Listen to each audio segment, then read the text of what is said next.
ನಮ್ಮ ದೇವರು ಕರ್ತನಾದ ಯೇಸು ಕ್ರಿಸ್ತನ ನಾಮದಲ್ಲಿ ಅನುದಿನದ ಆಹಾರ ಪ್ರಿಯರಿಗೆ ಪ್ರೀತಿಯ ಶುಭಾಶಯಗಳು. 2025 ಏಪ್ರಿಲ್ ತಿಂಗಳ 30ನೇ ತಾರೀಕಿನ ಬುಧವಾರದ ದೇವರ ವಾಕ್ಯವು, ನೀವು ಏನು ಯೋಚಿಸುತ್ತೀರಿ? ಫರಿಸಾಯರು ಕೂಡಿ ಬಂದಿದ್ದಾಗ ಯೇಸು ಅವರಿಗೆ, ಕ್ರಿಸ್ತನ ಬಗ್ಗೆ ನಿಮ್ಮ ಅಭಿಪ್ರಾಯವೇನು? ಅವನು ಯಾರ ಮಗನು ಎಂದು ಕೇಳಿದನು. ಮತ್ತಾಯ 22:41 ಮತ್ತು 42. ಪಾಠವನ್ನು ಹೆಚ್ಚು ಆಳವಾಗಿ ಅರ್ಥ ಮಾಡಿಕೊಳ್ಳಲು ಸಹಾಯ ಮಾಡಲು ಶಿಕ್ಷಕರು ತಮ್ಮ ವಿದ್ಯಾರ್ಥಿಗಳನ್ನು ಚಿಂತನಶೀಲ ಪ್ರಶ್ನೆಗಳನ್ನು ಕೇಳುತ್ತಾರೆ.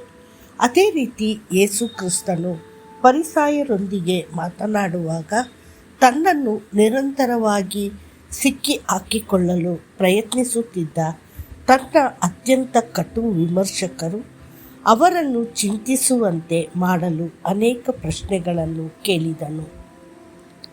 ಅವರು ಕೇಳಿದ ಅತ್ಯಂತ ಮಹತ್ವದ ಪ್ರಶ್ನೆಗಳಲ್ಲಿ ಒಂದು, ಕ್ರಿಸ್ತನ ಬಗ್ಗೆ ನಿಮ್ಮ ಅಭಿಪ್ರಾಯವೇನು? ಅವನು ಯಾರ ಮಗನು? ಇಸ್ರೇಲ್ ಜನರು ತಂದೆಯಿಂದ ಕಳುಹಿಸಲ್ಪಟ್ಟ ಒಬ್ಬ ಮೆಸ್ಸಿಯನನ್ನು, ಒಬ್ಬ ರಕ್ಷಕನನ್ನು ನಿರೀಕ್ಷಿಸುತ್ತಿದ್ದರು. ಮೆಸ್ಸಿಯ ಎಂದರೆ ಅಭಿಷಿಕ್ತ, ಕ್ರಿಸ್ತನು ಎಂದರೆ ಅಭಿಷೇಕಿಸುವವನು ಅಥವಾ ಅಭಿಷೇಕಿಸಲ್ಪಟ್ಟವನು, ಮತ್ತು ಇಮ್ಯಾನ್ಯುಯಲ್ ಎಂದರೆ ನಮ್ಮೊಂದಿಗಿರುವ ದೇವರು. ಕ್ರಿಸ್ತನು ದಾವೀದನ ಮಗನು ಎಂದು ಫರಿಸಾಯರು ಉತ್ತರಿಸಿದರು. ಯೇಸು ಉತ್ತರಿಸುತ್ತಾ, ಹಾಗಾದರೆ ದಾವೀದನು ಆತ್ಮದಿಂದ ಆತನನ್ನು ಕರ್ತ ಎಂದು ಏಕೆ ಕರೆಯುತ್ತಾನೆ? ಕರ್ತನು ತನ್ನ ಕರ್ತನಿಗೆ, ನಾನು ನಿನ್ನ ಶತ್ರುಗಳನ್ನು ನಿನ್ನ ಪಾದಪೀಠವಾಗಿ ಮಾಡುವ ತನಕ ನನ್ನ ಬಲಗಡೆಯಲ್ಲಿ ಕುಳಿತುಕೊಳ್ಳಿ ಎಂದು ಹೇಳಿದನು. ಹಾಗಾದರೆ ದಾವೀದನು ಅವನನ್ನು ಕರ್ತ ಎಂದು ಕರೆದರೆ ಆತನು ಅವನ ಮಗನಾಗುವುದು ಹೇಗೆ? ಮತ್ತು ಯಾರು ಆತನಿಗೆ ಒಂದು ಮಾತನ್ನು ಉತ್ತರಿಸಲು ಸಾಧ್ಯವಾಗಲಿಲ್ಲ. ಮತ್ತಾಯ 22:43-45.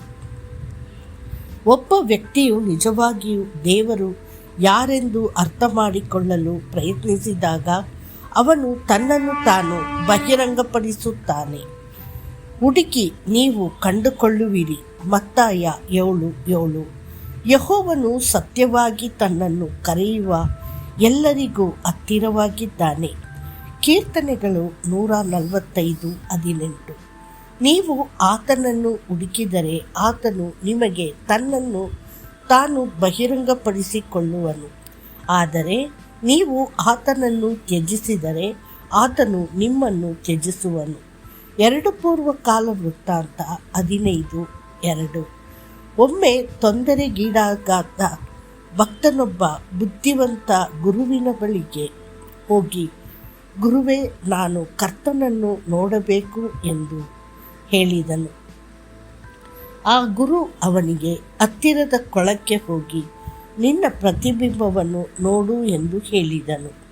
ಆದರೆ ಭಕ್ತನು ಹಿಂದಿರುಗಿ, ಗುರುವೇ, ಮೀನುಗಾರರಿಂದ ನೀರು ತೊಂದರೆಗೊಳಗಾಗಿದೆ ಮತ್ತು ನನಗೆ ನನ್ನ ಮುಖ ಸ್ಪಷ್ಟವಾಗಿ ಕಾಣುತ್ತಿಲ್ಲ ಎಂದು ಹೇಳಿದನು. ನಂತರ ಕೊಳವು ನಿಶ್ಚಲವಾದಾಗ ಅವನು ಮತ್ತೆ ನೋಡಿದನು ಮತ್ತು ಅವನ ಮುಖವನ್ನು ಸ್ಪಷ್ಟವಾಗಿ ನೋಡಿದನು.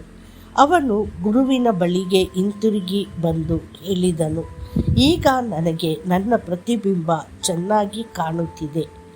ಆಗ ಆ ಗುರುಗಳು, ಯಾರು ತೊಂದರೆಗೊಳಗಾದಾಗ ಮನಸ್ಸಿನಿಂದ ಕರ್ತನನ್ನು ನೋಡಲು ಸಾಧ್ಯವಿಲ್ಲ.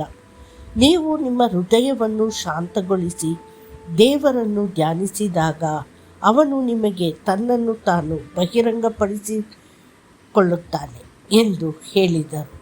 ದೇವರ ಮಕ್ಕಳೇ, ಕರ್ತನು ತನ್ನನ್ನು ನಿಮಗೆ ಬಹಿರಂಗಪಡಿಸಲು ಬಯಸುತ್ತಾನೆ.